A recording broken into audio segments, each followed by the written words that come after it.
လိုက်ခဲ့မယ်ဒီ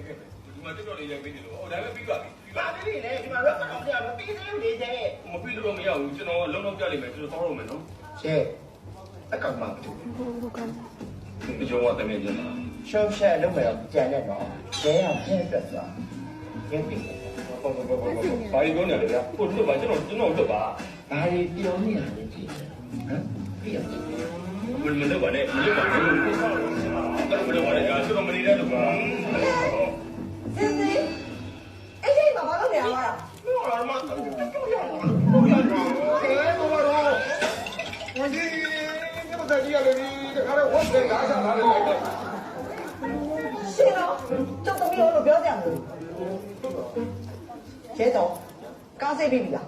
သိပြီပါပဲ အဲ့ဒါဆိုလို့ရှိရင်ဒိုမီသားကြီး၄ယောက်လို့အပြင်သွားမလို့မင်းဒီနေ့အလုပ်မသွားနဲ့ခွင့်ယူလိုက် ညာ ခွင့်ယူလို့မရဘူးရဲကျော်ပြေရုံးမှာ project ကြီးတစ်ခုရိုက်ဖို့ရှိတယ် အဲ့ဒါခွင့်ယူလို့မရဘူးဆိုလို့ရှိရင်ခွင့်မဲ့ပြက်ကွက်ပေါ့ အဲ့လိုလုပ်လို့လည်းမရအောင်ရဲကျော်ကအလုံးမှာ personal ကိစ္စနဲ့ခွင့်ယူရတဲ့အញ្ញမ်းများနေတယ်အခုပြောနေတာလဲတကယ်ချင်းပြောင်းနေပြောနေတာမဟုတ်ဘူးနော်သူ့ရဲ့အထက်အရာရှိနေပြောနေတာ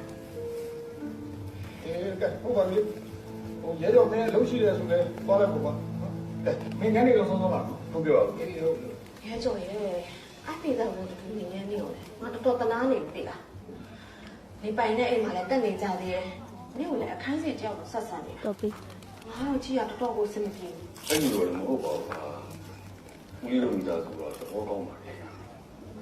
ပြီးတော့မှလည်းဖြစ်ရစရာမိသားစုဆိုဒီမိသားစုဆိုရှိတာ သူတို့ကနေကိုမိသားစုလို့သတ်မှတ်တာမှမဟုတ်တာ